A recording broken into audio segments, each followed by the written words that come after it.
All right, welcome everybody. We're officially in session for our October 14th meeting. If you can join me in the Pledge of Allegiance. I pledge allegiance to the flag of the United States of America and to the republic for which it stands, one nation, under God, indivisible, with liberty and justice for all. Great, it's good to be back together with you all. Roll call, all council members are present except for Councilmember Lamb, who did call me. He's on his way down from Everett in traffic. He'll be approximately 10 minutes late, so until then he is excused. Next on the agenda is our meeting agenda approval. Has everybody had a chance to look over the agenda and any changes requested to this evening's meeting? No? Deputy Mayor. Just a heads up that I do have to work next week, and I won't be at our meeting next week. Great. I mean, not great that you're gone, but thanks for letting us know. We'll cover for you. Can I have your proxy? Oh. All right. How about council committee reports? Anybody, anything to report for the good of the order? All right. Well, so we have a study session this evening. First on our agenda is AB 14-152, which is a study session regarding ordinance approval, indirect change of control of the Time Warner Telecom of Washington franchise. And Joe, you are our presentation this evening. Thank you, Mayor. Council, this is the study session for an ordinance approving indirect change of control of the Time Warner Telecom of Washington franchise. There are a number of franchises in the city, telecommunications franchises in the city, and you've seen a number of them come through for renewal lately, so I think the council's fairly familiar with this and have heard my spiel on these a number of times, so I'll try to make it short. This one's a little different. We have done this on one other occasion, and I think in the last 6 months, another telecom merged. And so we've gone through this process specifically lately, but this involves Time Warner Telecom of Washington and Level 3. And they both have franchises currently with the city, and both of them are recent franchises. So we've looked at these two companies recently and granted them franchises. And so we have a request for Time Warner to basically take control of the Level 3 telecommunications franchise. And so following the receipt of the letter requesting this, the city reviewed their request, and we worked with them to prepare an ordinance. We sent out a data request to Level 3 and to Time Warner, asking about their financial, technical, and legal expertise to continue operating the franchise. Those questions were about current and past franchise compliance and the ability to continue to operate the existing franchise. Based on those responses and the city's previous history with both of these franchises, staff is prepared to recommend that the city council approve the indirect change in control of the franchise. The ordinance does contain provisions that would ensure that the franchisee continues to abide by the franchise, that the insurance and associated bonds are still in place, and that the franchisee remains responsible for all the obligations and any non-compliance issues which may have arisen. I'm not aware of any prior to and after the effective date of the merger. So this is pretty much business as usual. Just because it's a franchise, it requires council approval. There are nothing that sticks out to report to council about this, and we will be bringing it back at a future council meeting.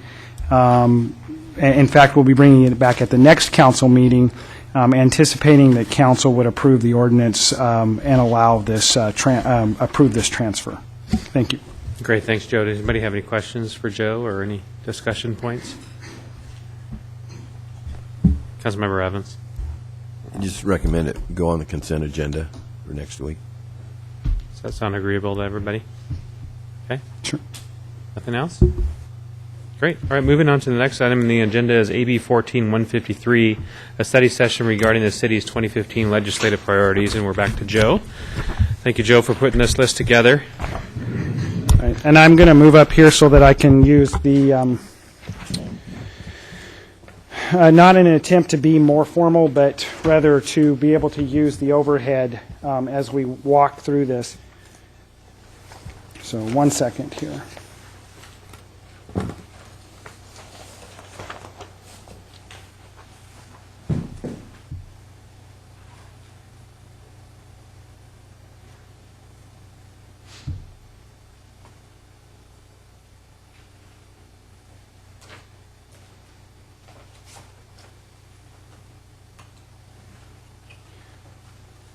Okay, and I may need to move that up as we go along to provide for, to be able to read it. You also have a copy in your packet tonight, so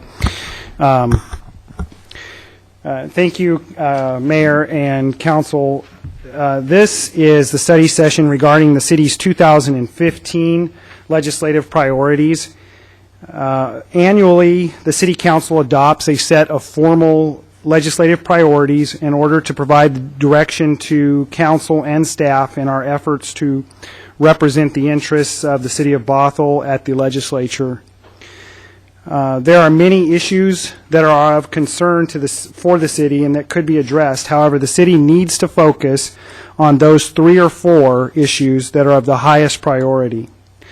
Now, in the past, we have fallen into the trap of allowing the list to become bloated and unwieldy, and those of us who have met with our legislators have sometimes been distracted from the most important issues in an attempt to talk about each and every listed issue.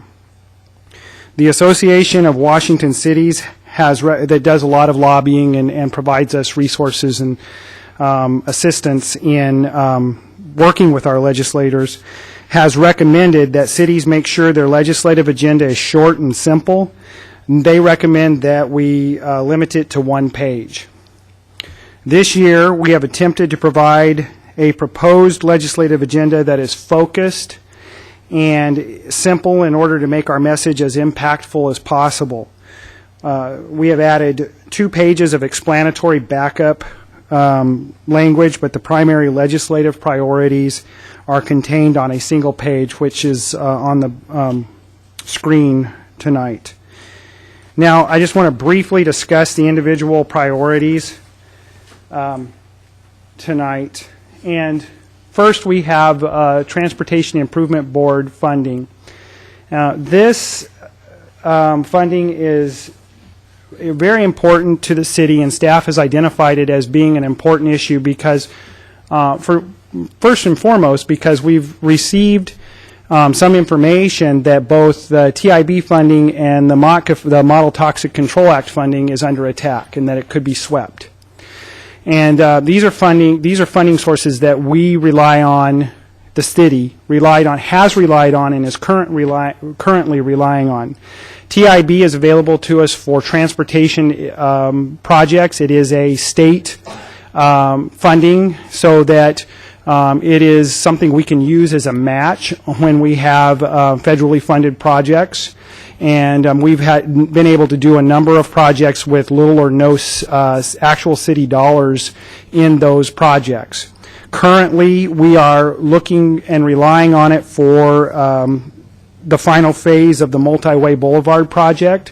It's very important for that purpose. We also, there's a sidewalk component that you can request TIB for sidewalks, and we have a request in for a sidewalk project this year for TIB. And then you should realize that any of the projects that we've done, I could have Steve Morikawa list 5 or 6 that we've done recently or are completing right now.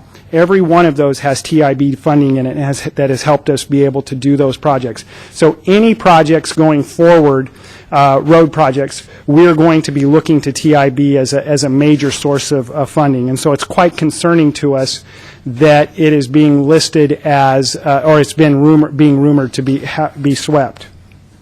The Model Toxics Control Act funding is one that is also in that same arena and is very important for us. Right now, we have a large request to complete the cleanup work and to complete revitalization of downtown. Extremely important for us. So it's of great concern to us that we seek to protect this funding with our legislators. Then the third bullet is a subject that's near and dear to my heart.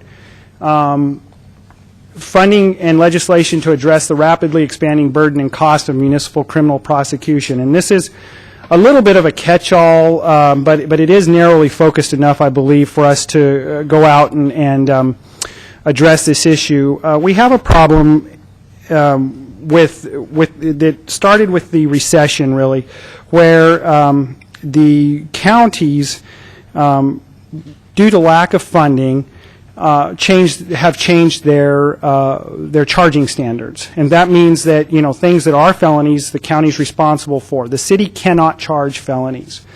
We can only charge misdemeanors and gross misdemeanors, and so the county has, due to lack of funding, gradually changed and continues to change their charging standards, and meaning that they just don't charge certain things that they used to charge, and could be drug crimes. Could be theft, could be various crimes that would otherwise be felonies. What has happened is the city has had to backfill that. So we are charging increasingly complicated crimes, and the way we do that is we charge if an attempted drug crime or an attempted crime, and it's every bit a felony case. It's that complicated, but we're charging it in our municipal court. So our municipal cases are becoming more and more complicated. As an example, to my coworkers, I brought in, and I don't have them with me tonight, but I brought in some file folders from our prosecution files. I brought in 3 folders, and 2 of them were traditional misdemeanor files that we've always done in the past. 1 page to read through, to understand what's going on with the case initially, to review it. The files are about that thick. And I bring in, and our we call them felonier cases in the office, that I brought in, and those cases literally, I mean, it's just, you can look at them, they're 2 inches thick, many of them. So they're very complicated cases, and they are dragging down, it's our courts, our police, our prosecution. So there is a real need there. I don't mean to dwell on this too long. You can tell I said it was near and dear to my heart, and so I'm probably running on about it too long, but I believe that it's important because it's just an ever-increasing burden. We also have the issue of public defense. Rightly or wrongly, whatever a person's position is on this, there are new rules with regard to public defense that have been imposed both by case law recently and also by the Supreme Court. And so we are funding higher and higher levels of public defense for indigent defendants, people who cannot pay for their defense. They have a right to a defense, and so the city pays for that. And so we're funding higher and higher levels of that. Currently, the levels, I believe it's 300 cases that a prosecutor can handle. I'm sorry, a public defender can handle, are allowed to hold only 300 cases. Well, that's a big change from the past. So that means we've got to pay more public defenders to to cover the same number of cases. So that's an expense that we're addressing in this arena. The flip side of that is if you have a prosecutor who used to handle 1,000 cases, a public defender who used to handle 1,000 cases, who's now handling 300 cases, he's doing more work, and that may be a good thing. But in any event, it causes prosecutors and police and courts to do more work. So whatever your views on this issue are, it's an increasing burden and increasing expense. And then we also have the issues of privatization of liquor and the legalization of recreational marijuana that also fall into this arena that fall under this particular priority. And those are issues that are still, we want to continue to seek from our legislatures a share of those marijuana revenues, and we want to see, we lost our liquor revenue to great extent. We want to see that protected going forward. So that's priority number 3. And then priority number 4, it says, support for Association of Washington Cities adopted priorities, and I just wanted to put up for you their preliminary list.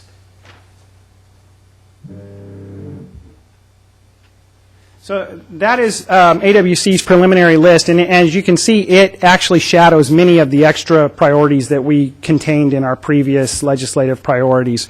The restoring funding for the Public Works Trust Fund is one we had previously.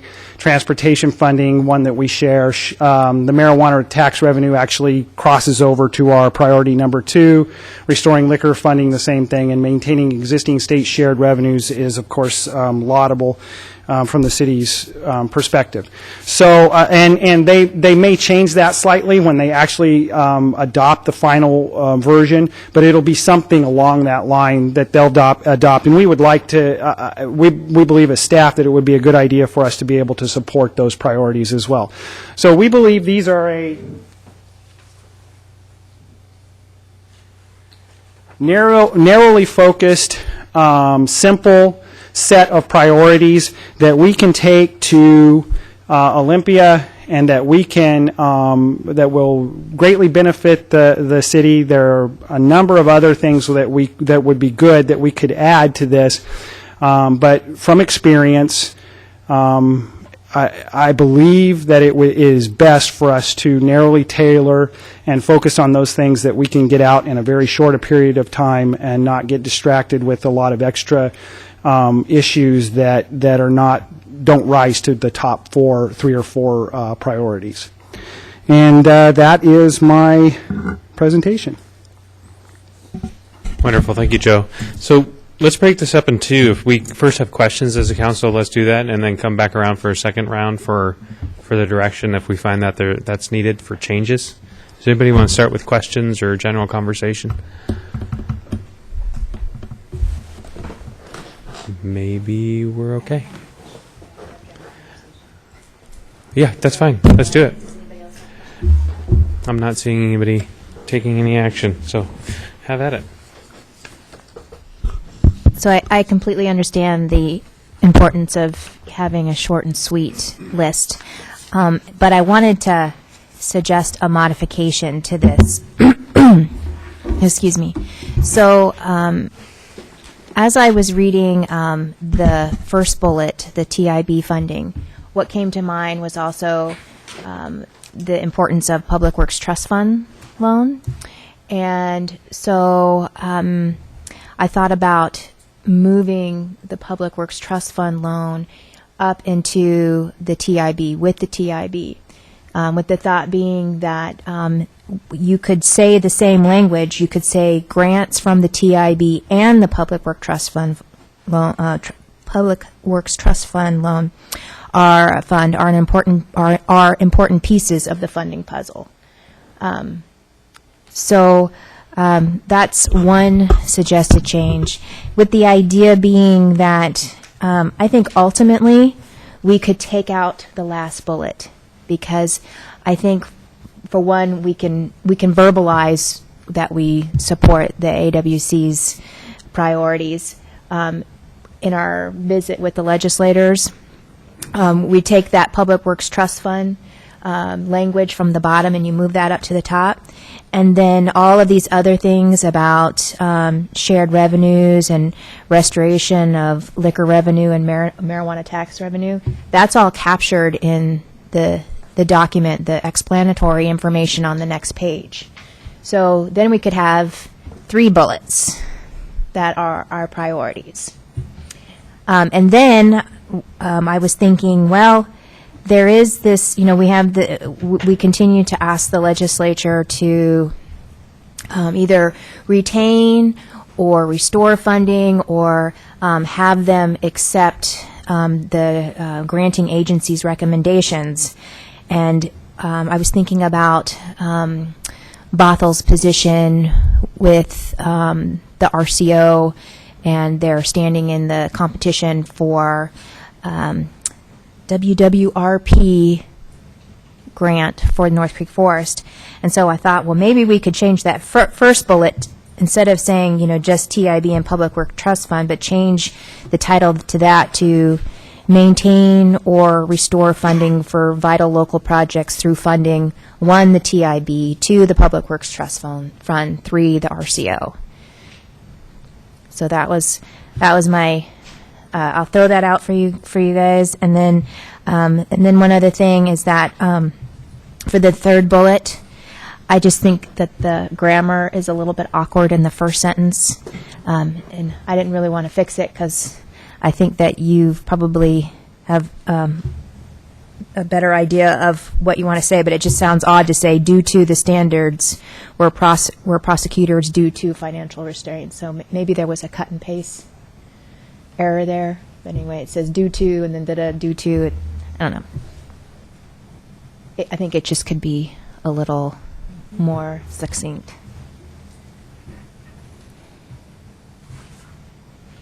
That's all. Joe, would you need, you wrote this, but it is interesting that third paragraph, first sentence does read a little bit awkward. We could approve these bullets and you could just address that language appropriately. Yeah, I can work on that. I think that's a valid statement. Does anybody else have any comments before we jump into further direction for staff? Bill? Well, I guess we've had these before, and this funding it seems like it's getting more difficult than ever to hold on to this funding, and I just wonder what the reality in this. I guess I know we have to go through this exercise, but the fact is they're going to be looking for a huge amount of funds this year for education, and the irony of this, the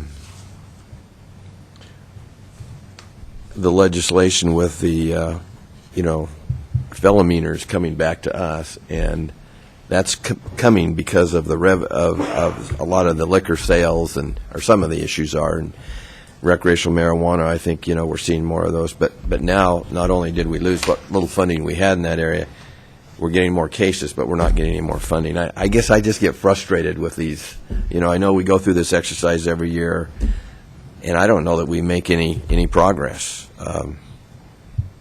I'd be interested in talking with the legislators, when they come in November and say, what's the reality here in this thing this year? Is there really going to be any changes made? Are we going to gain any ground in these things? They're all warranted. They're certainly all needed, but I don't know. I just wonder if we're shooting in the wind here.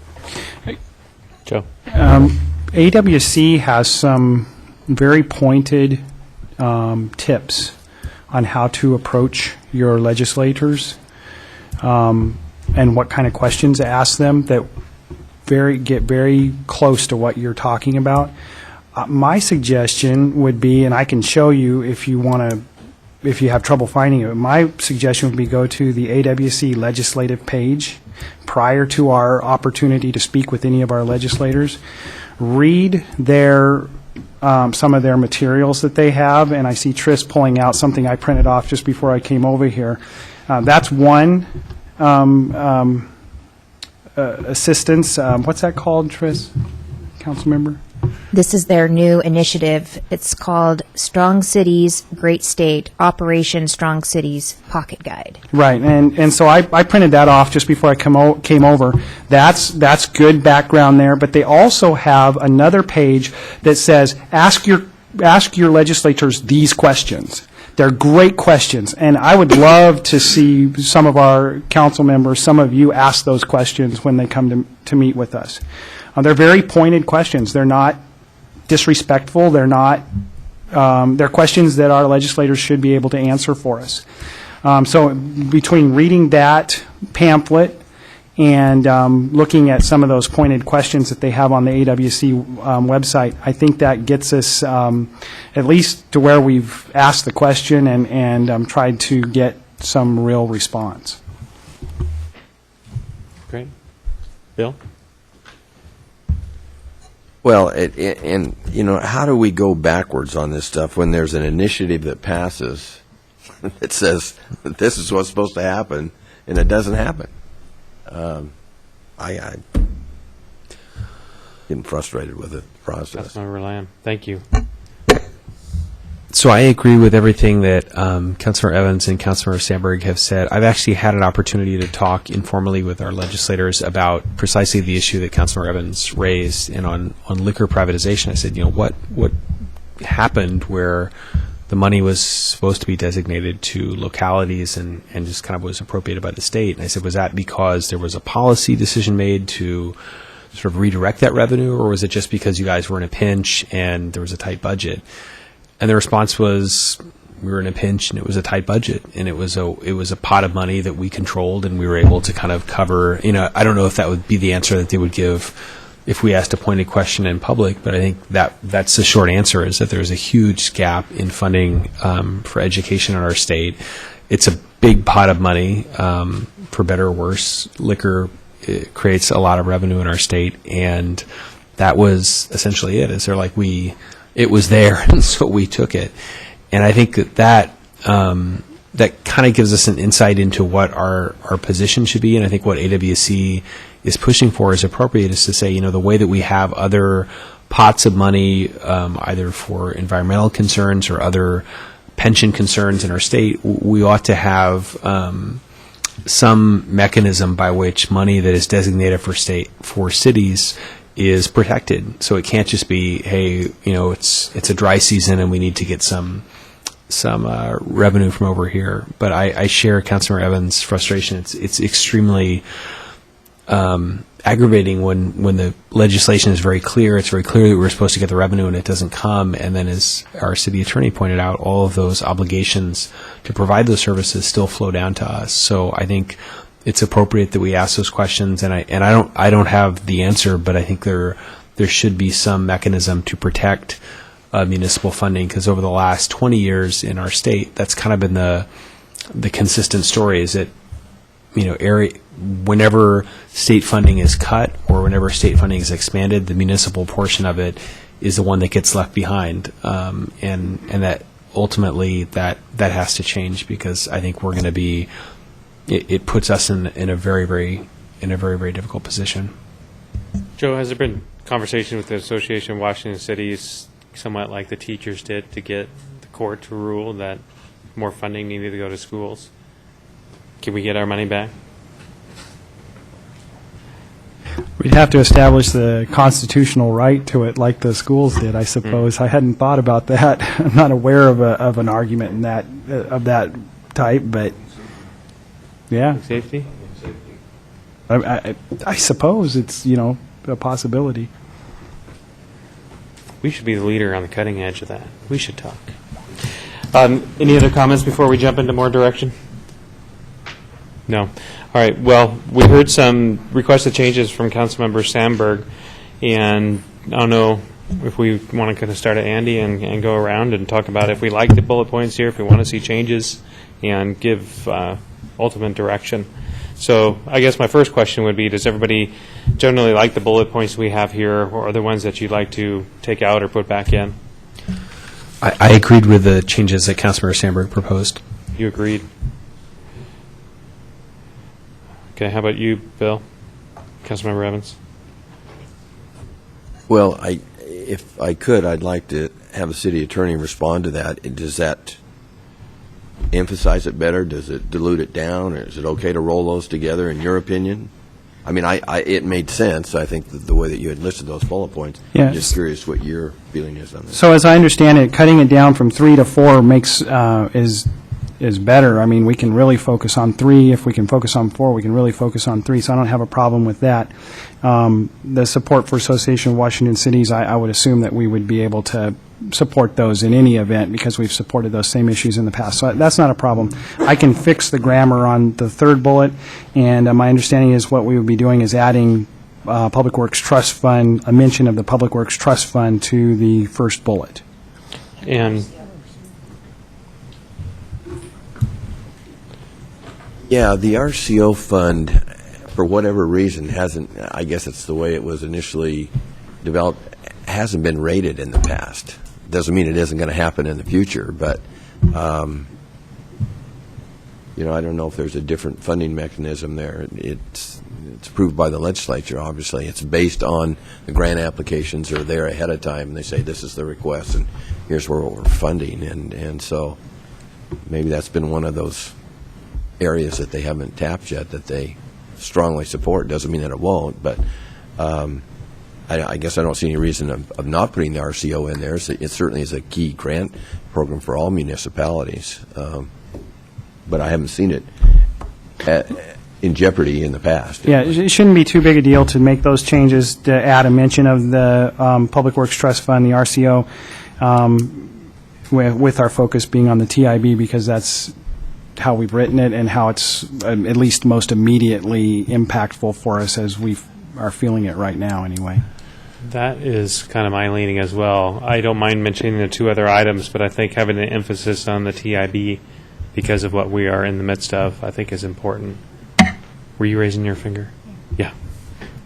I just think it's important to take this opportunity to say, these are the specific projects that are important to us, that we're in the running for, or we plan to apply for, so that our legislators can be on the lookout for that. They'll know, that, Bothel's on the list for this RCO funding. And, if there's word about well, maybe we should sweep that or sweep some of those funds as well, at least, they know to look for that. And they won't know to look for that unless we tell them specifically, this is what we're in the running for. Tom? Yeah. I liked what Councilmember Sandberg said. I like the idea of just stating that we support the Association of Washington Cities because most of their priorities are similar to the ones that we're looking at right now. Going to the 3 is fine. Makes the list shorter. I like the idea of talking to all of our legislatures prior, so they have an idea of what we're looking for. Yeah, I think it sounds good. And are you in favor of changing the heading in the first paragraph and including 3 items? Yes. Okay. Well, I agree with everybody else. I think Councilmember Sandberg's, I like her suggestions, moving to 3. And I think that the city attorney help us out or forward links to us or whatever for the AWC, exactly what the item he was talking about on the pointed questions. I think that's all good stuff for us to be prepared for when we have our state electeds here. Yeah. So I had stated that I want to make a more emphasis on transportation, but I'm hearing from 5 people so far, don't do that emphasis, just focus on and mention 3 different funding sources. But And- first. TIB first. Is that clear? Well, And how about, if I may, Mayor, the way Councilmember Sandberg wrote it is just inserting the Public Works Trust Fund and the RCO and a little change on the header, but it's mostly about the TIB, as I recall the way she worded it. can you restate your header? I don't recall that it was that. It just said protect 3 funding sources. That was the header. So I suggested a possible title would be maintain or restore funding for vital local projects through funding, 1, the TIB, 2, the Public Works Trust Fund, 3, RCO. And then you have the explanatory language below that, which is essentially what's there, inserting Public Work Trust Fund along with TIB, saying that they're both important for funding downtown revitalization, and then just adding a 3rd sentence about the North Creek Forest being, competitive for for an RCO. Yeah, but it was my understanding when Pat described to us that the North Creek Forest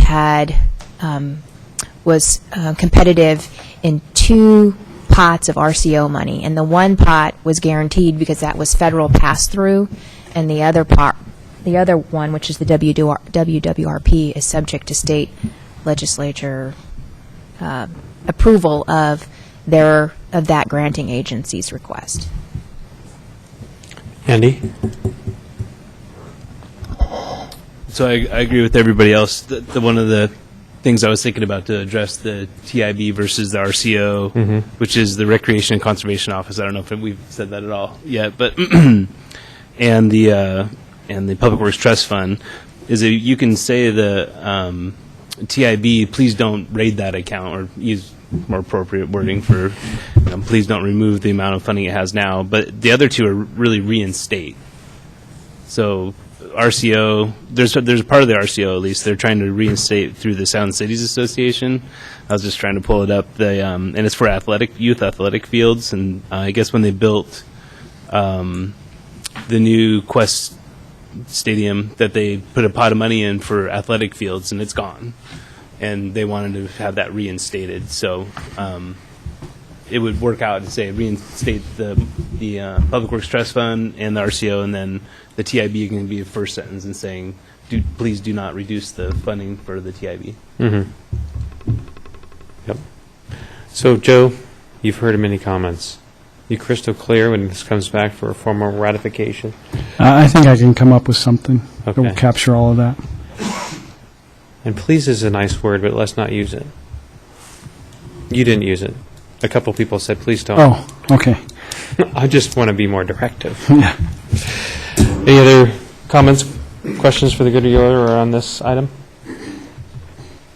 No? All right. Thank you, Joe. I really appreciate it. Look forward to come back for final approval. Next item on the agenda this evening is AB 14-154, a study session regarding utility rates. And Don Feen is with us this evening. This is scheduled for about 60 minutes. We'll see how long it takes.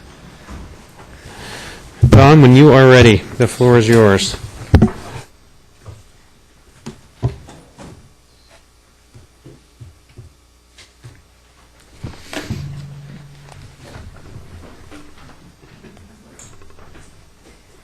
I have a new title for Dawn. It's utility man. Star. Oh, that's an easy one to remember.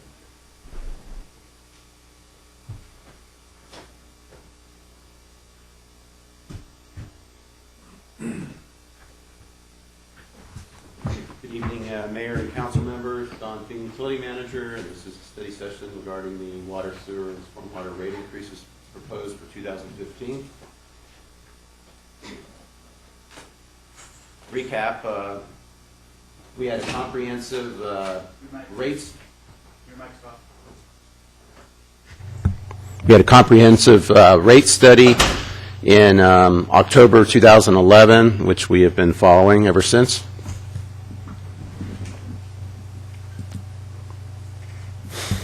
First, looking at our water utility, this is the how the revenues, how the expenses are laid out over the next 2 years, where the money goes.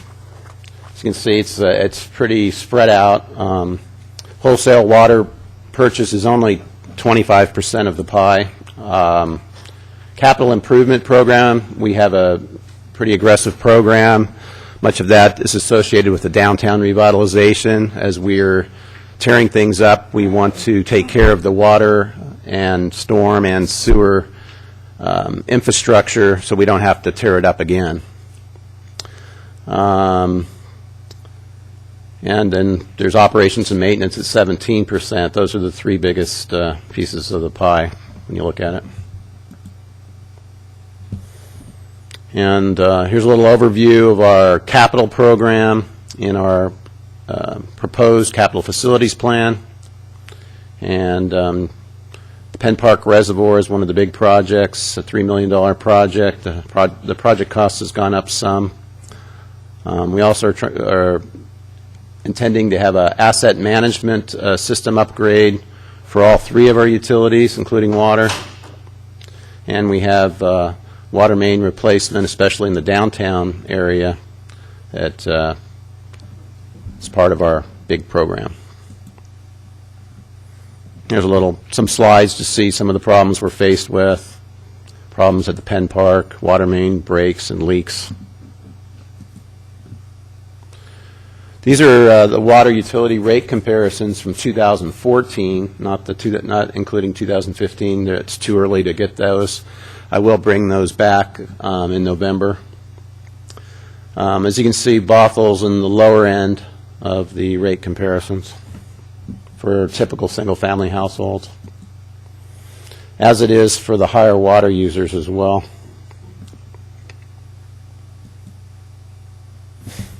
The water utility rate recommendation summarized in this slide is a 7.2% rate increase in 2015, which is right about what the rate study recommended. The typical single-family rate would be $36.46 a month, which is a $2.45 per month increase over 2014. Currently, we're projecting a rate increase of 4% in 2016, though that'll be reevaluated in the middle of next year. And the rate drivers, our aggressive capital program, once again, drives the rates up. Good facility charge revenues have helped the utility. We've had over $1.2 million in revenues from facility charges since January of 2012. This graph shows how the rates have gone up over time in the last 11 years. It's pretty close to the CPI over the long term, a little bit higher. The Seattle winter wholesale rates, pretty much the same story, a little bit higher than CPI, though it did go down this past year, which was nice. Nice change, pleasant. And then I have a comparison showing our rate study recommendations and the actual rate increases that we've imposed, which is pretty much the same.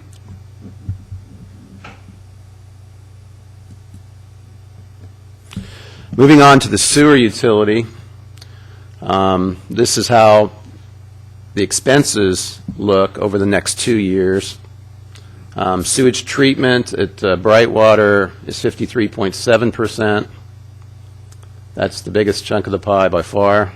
O&M is only 12.8%. Debt and capital improvement projects is 15.7%.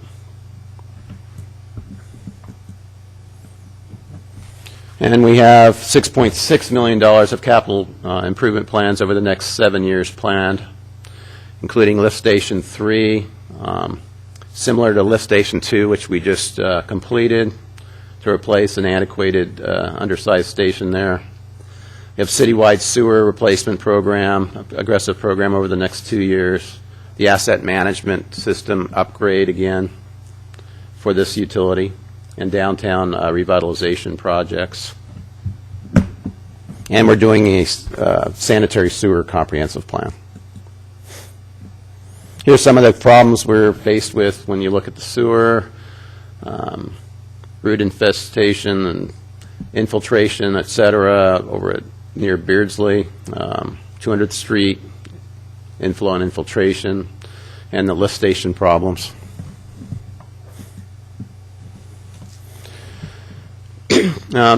This is an overview of the sewer utility recommendations. We're recommending a 5% average rate increase in 2015. The monthly average single-family residential sewer rate increase is $1.94 a month. We're also recommending an overall average increase of 4% in 2016. That's just projected at this time. No actions this year on that.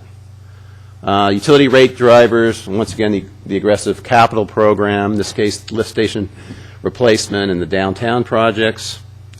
On the plus side, driving, which can help keep the prices, the the rates low, we've had good facility charge revenues for the sewer utility as well, over $1.1 million in the last 3 years. If you look at the average single-family bill since 2004, it has been a significant increase over inflation, but much of that has been the cost of treatment at Brightwater in King County. Most of that. You look at the rate study projections, we've been a little bit lower than what the rate study had projected. This year we did we took a little closer look at the sewer utility for a couple of issues. The first issue was cost of service analysis, a user class billing equity situation. We looked at single-family residences versus all other customers. And the results were that single-family residents make up approximately 51% of the sewage flow from Bothell, but they pay approximately 60% of the sewage utility costs. So staff recommends a cost allocation adjustment to correct that inequity. And if that were to go through, that would mean only a 2.9% increase for the single-family users and an 8.1% increase for the multifamily and commercial, which together would make up the 5% overall utility increase that we recommend for the utility. The second issue is the issue of how single-family residential customers are billed.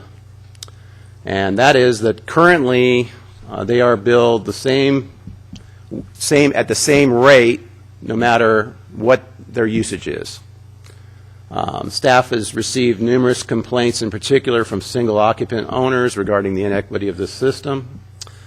However, we have to keep in mind that King County wastewater treatment bills Bothell a fixed rate for all single-family residences. So this pie chart kind of shows the single-family Bothell rates, and the pie chart is where the money goes for their bill. And in particular, so the $42.03 is what King County charges us for each single-family residential house throughout the city. Then there's the other 39 point, I believe that should be 39.9% the pie that is Bothell, and that has two parts. There's a fixed part of that, which is the customers. For each customer, there's certain things that it's an equal cost for billing and things like that. And then there's the flow-based component, which is what we're going to look at in more detail. The 26 out of the 2695, the 1994 is the flow-based component of Bothell. So we looked at three alternatives to address the inequity issue. Alternative A was to keep the fixed wastewater treatment charge. Also to keep a fixed customer account charge, the part that's fixed for all users that's equal in as far as proportion. You have one customer here, you have one customer there. They're all billed, and that billing cost is an equal charge or fixed cost. We also, in this alternative, included 200 cubic feet of usage per month built into the fixed charge. That would be equal to what a single occupant might use. So for the for users of over 200 cubic feet per month, the volume rate would kick in, and there'd be a volume charge associated. Alternative B, there would be a fixed wastewater treatment charge and the fixed customer accounts charge, but there would be no usage allowance in the fixed charge. So any usage would come at a volume, have a volume rate associated with it for the Bothell component. Alternative C we looked at had no fixed charges. It's totally volume based.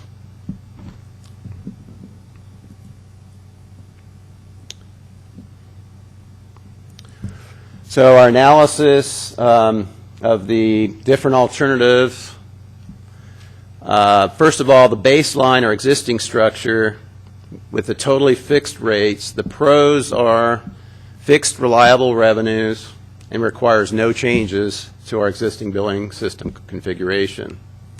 The cons are it's the least equitable structure based on actual service/cost impacts.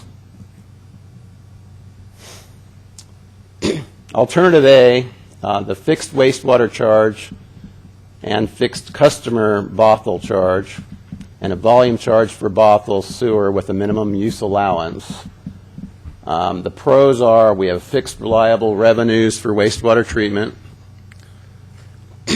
It significantly reduces inequity for the smaller users. The structure is more in line with other users, such as commercial and multifamily. The structure is more in line with other municipalities that do have volume rates compared to alternatives B and C. More reliable revenues than alternative B and C.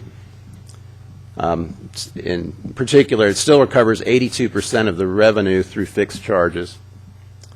And it's staff, my preferred alternative. Cons, somewhat less reliable revenues than the baseline. You got that 18% that will be volume-based. And there would be changes to the existing billing system. Alternative B, the fixed wastewater charge, fixed customer charge, volume charge for the Bothell sewer. The pros, somewhat similar to A, fixed reliable revenues for wastewater treatment, structures in line with other users such as commercial and multifamily. It reduces inequity for small users. It's a little easier change to the billing system than alternative A since you don't have that minimum 200 cubic feet to deal with. Recovers 71% of the revenue through fixed charges compared to 82% for alternative A. And the consultant recommended this when they did their first run through it. Cons, somewhat less reliable revenues than baseline and alternative A. Changes to the existing billing system. And in this case, so snowbirders would be those that live, say, in Arizona, Hawaii, warm weather places in the winter. The problem with this one would be the volume charges are based on winter use. And the reason why you do that is the summer you have irrigation. You want to know what the baseline usage is actually for the sewer. And if you did that with those that weren't there in the wintertime, that weren't here in the wintertime, I should say, you'd be basing it on a very low usage, maybe zero in some cases, and they would be billed at that rate. And you wouldn't be able to recover those revenues. And another source of inequity would be built in. Alternative C, no fixed charges, totally volume-based. The pros, it's the best alternative at reducing inequity for small users. Cons, least reliable revenues of all alternatives. Changes to the existing billing system. Snowbirders, once again, would be billed year-round based on the winter usage. It would be a real problem with that one. No other municipalities do bill in this manner that we can find. And King County wastewater charges to Bothell remain fixed. So there's a lot of issues when we look at that one in detail. There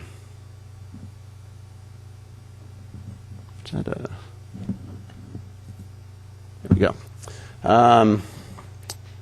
So here's a breakdown on how this would play out with the different type of users. Existing is how we bill now, totally fixed. Doesn't matter if you use no water or if you have a very high user, such as a adult family home. Your bill is the same, $138. Recommended alternative A, you have a monthly fixed charge, then you have an allowance included in your fixed charge of 200 cubic feet. For the low users and the minimum use users, you have $113.52. You can see how it plays out. for the lowest user to the highest user is $248.88. Alternative B, the only difference when you look at Alternative B that's significant is that between Alternative B and A becomes the no water use users. And that, too, is another reason that I favored Alternative A. It's apparent that all the other inequities are dealt with really well by either one of the alternatives, but the one that's different is the no water use, which could likely be people that are just gone in the wintertime. Alternative C, you go from 0, you have the biggest range, and obviously the biggest problem with how reliable your revenues are going to be.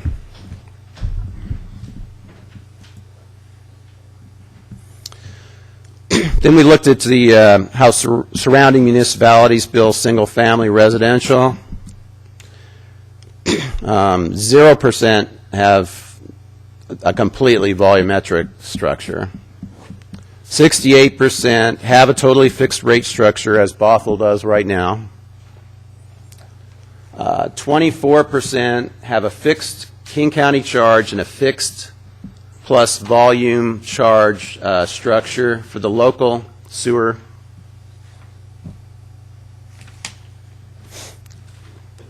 And 8% have a fixed King County charge and a volumetric-based structure for the local sewer component.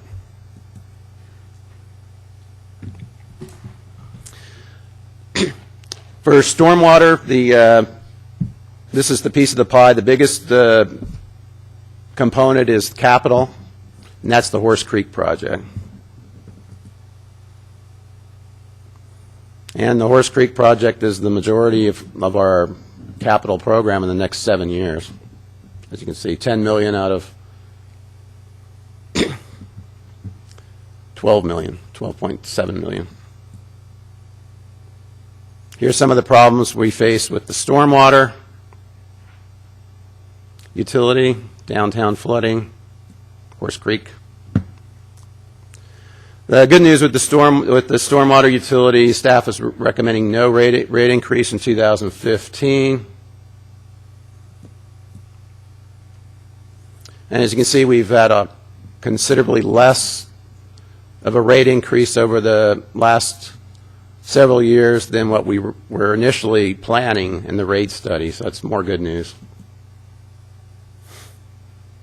And we've just had a lot of good things happening in the storm utility. We've collected over $1.2 million in storm facility charges in the last 3 years.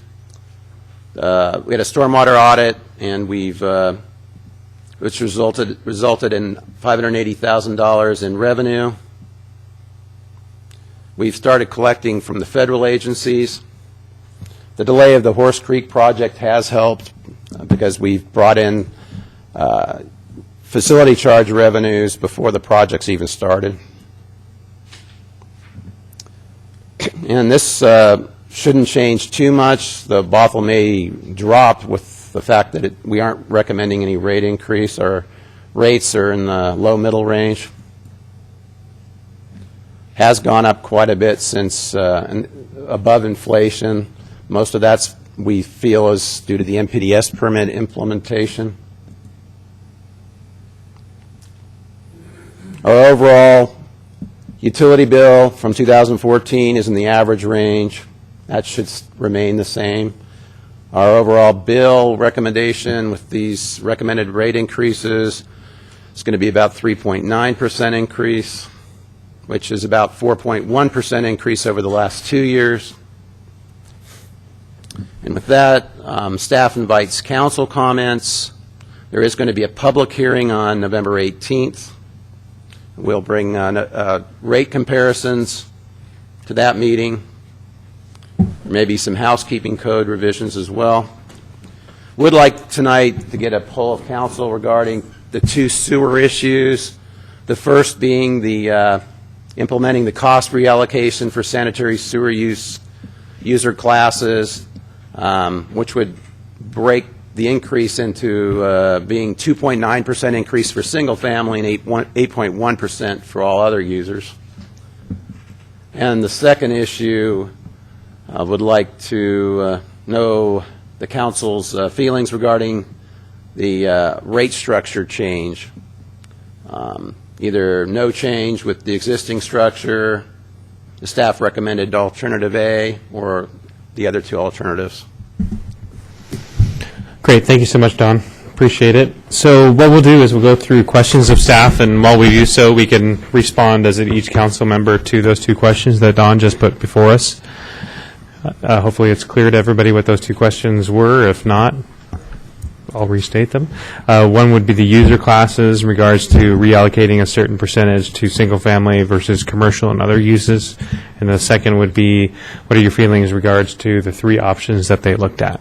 So who wants to jump in for charging on sewer? If you want to jump first, Tom? Councilmember Agnew.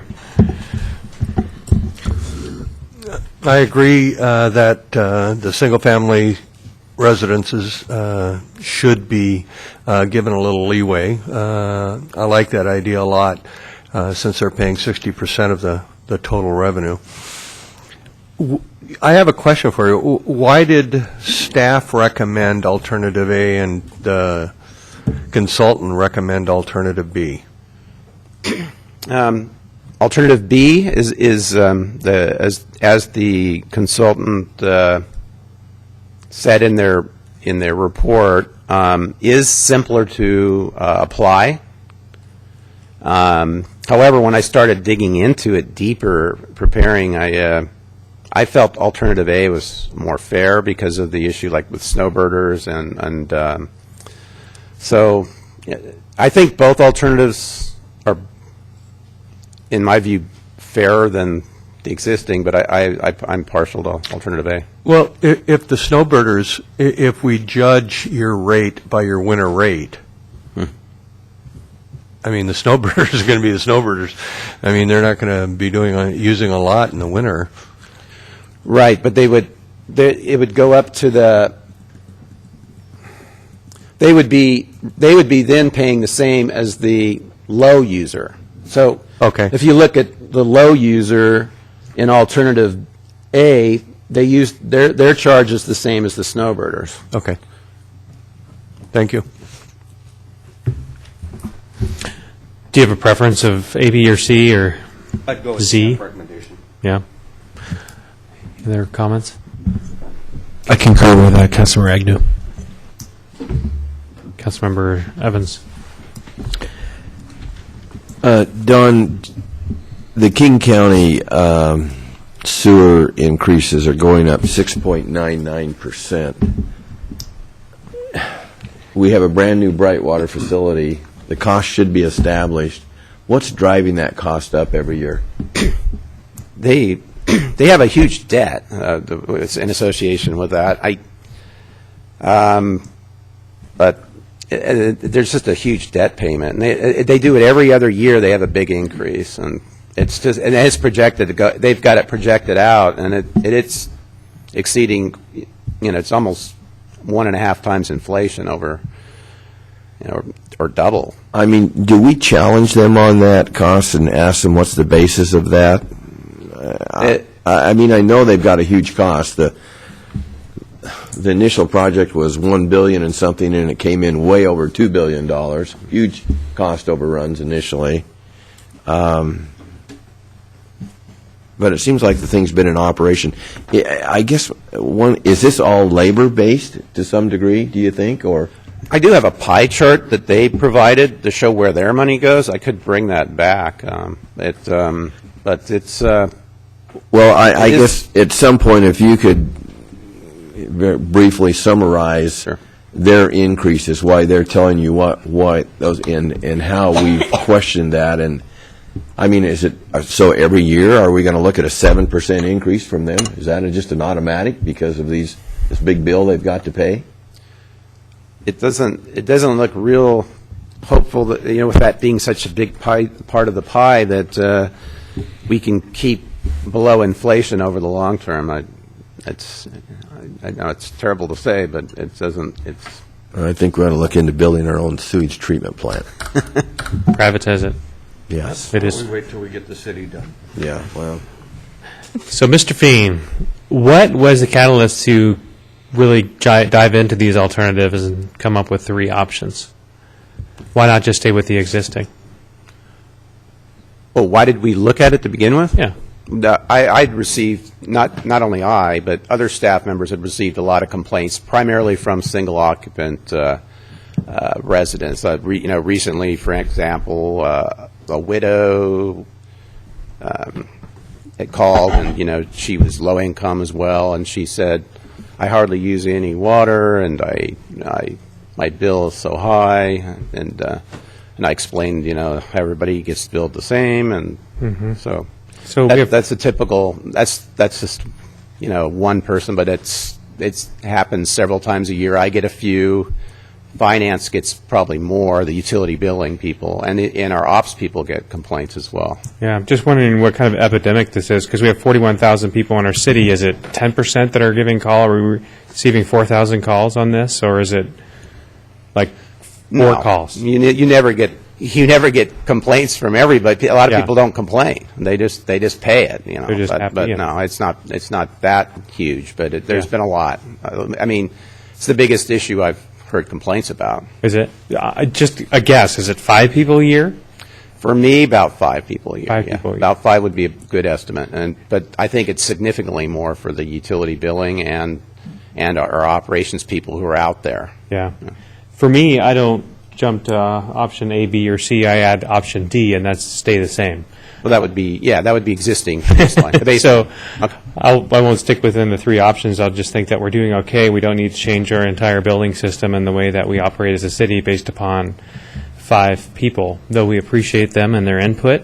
There's a lot of other customers that we work with in the city, and if it ain't broke, we don't potentially need to fix it, because we don't know the cost of what it's going to be to the T to monitor this type of system, and any 3 of the alternatives, do we? I mean, Well, there's 6. how do we measure 200 cubic not yards, but feet of usage?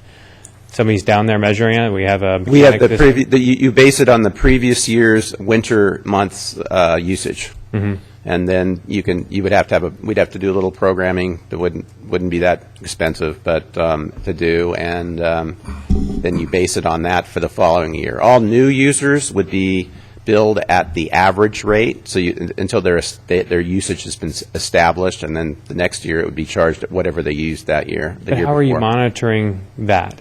Just through water? Through water usage, yes. So through the meter, through the flow. the water's the one that's doing it.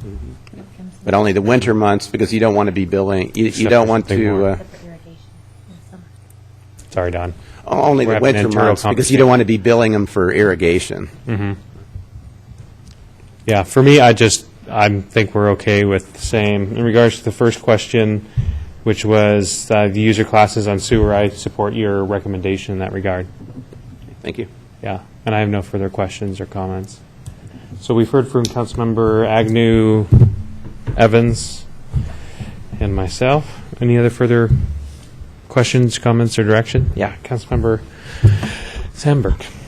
Well, Don, I want to thank you for your thorough presentation. Thank you. I think that the ratepayers of the city are well served when a staff member goes through in the detail that you did about why their bill is the way it is. And I thought you brought in a lot of extra information that wasn't in the staff report that compares what Bothell pays in relation to other jurisdictions. And so I appreciate that. And I hope that we can get your PowerPoint presentation on the website, maybe in this week's agenda packet, where it's stored with the council packets, because I think this is really great information for the ratepayers in the city. And I'm glad I talked to you in advance today, because it cleared up a lot of my questions. And I did have that question about, well, how do we know what their sewer volume is? And so you explained really well. It's based on your water usage. What comes in should go out, except for in the summer months. You're not putting irrigation water in the sewer. You're putting it on your lawn. So that really helped my understanding. And so I don't have any questions, but I did want to support both your the alternative A that you recommend. I had the same question I asked Don today. I said, well, it looks like you recommend alternative A and the consultant recommended alternative B, and I understood and appreciated your reasoning behind that, because I think that I asked, well, do we know how many snowbirds we have? And you said, no, we don't know that, but the potential exists with alternative B to have that inequity where we could have somebody, a ratepayer who goes to Arizona for the winter, has no usage, and then comes back and, has 6 family members in their house. Not that that's a likely case, we don't know, but so then I thought, well, is there that much of a difference between alternative A and alternative B? And there isn't. And so I think that reducing that inequity with alternative A is desirable. And I think in general, it is important to reduce inequity because I've heard from people that just in general complain about their utility bill. And it usually comes from older members of the community. And like you say, a citizen who, or a resident who is a single user. And when you explain to me that under our current system, an adult family home with maybe, I guess they could have a maximum of 6 occupants. So an adult family home with 6 occupants and employees pays the same charge as that little old lady who's, washing 1 load of laundry every 2 weeks. And I just really don't feel that that's fair. And so I appreciate that you've gone to this extra effort with this 2014 consultant study to really reduce the inequity in the sewer rate. So I support your alternative A, and then also the question about. I think the other question is if we need to have an overall rate increase of 5% for sewer, then distribute it 2.9% to single family, and then the other percentage, or 8% or whatever, to multifamily commercial users. I also support that recommendation. Great. Thank you, Councilmember Sandberg. Councilmember Rayam, are you ready to jump in? So I always appreciate paying for what I use and other people paying for what they use. And so I do support alternative A, as well as I believe it was the water utility that you were trying to rectify the usage versus the inequity in the system. Sewer. It was sewer as well. Yes. Can you go back to that slide real quick? Let's see.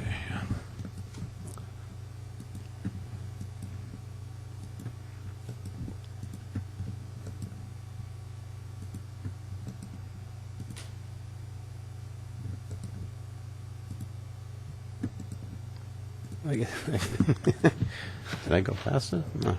Yeah, slowly, whichever. Oh, it's one more. That's it. Right. So the single-family residents make up 51% of the sewage flow currently, but they pay 60% of the utility costs. That's the inequity. So how does that play with the alternative A or? This is a separate issue. You just you have to keep it separate. It's just totally separate issue. Okay. Anyhow, like I said, I like to pay for what I use, and so I support that change as well. Great. Thank you. Councilmember Lamb, were you indicating you wanted to speak? No? Councilmember Evans or Deputy Mayor?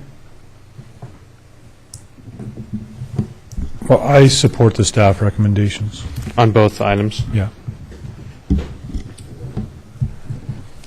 Councilmember Evans? Both? Councilmember Lamb? I actually previously spoken. Why do I not have or Both Councilmember Lamb and Evans went with the staff recommendation after And Councilmember as did Agnew. Agnew. Yep. So all 6 of you went with staff recommendation except for me. Well, all right. Well, I'll go with it on number 1, but I don't on number 2 because I don't think that there was a big enough problem to warrant having to have the burden of tracking it all. But if we want to have a further, how are we going to have a staff member that would now be added to monitor that, or is it just simply a Excel spreadsheet calculation? You would engage a financial consultant to make changes to the Eden system, our financial system. It wouldn't take too much effort. They would have until approximately sometime in February to do that, since the first bill for 2015 would, it's January and February combined, so. So what do you figure would be the staff time to come up with a new alternative A and costs for the consultant?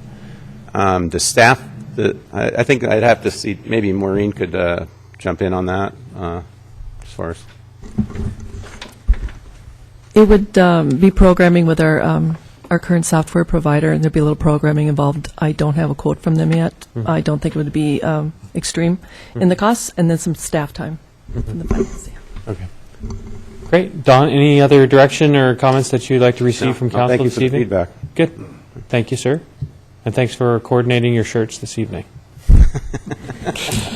All right. Seeing no further items on the agenda, we don't have an executive session. Any other further comments from council? Seeing none, we are adjourned.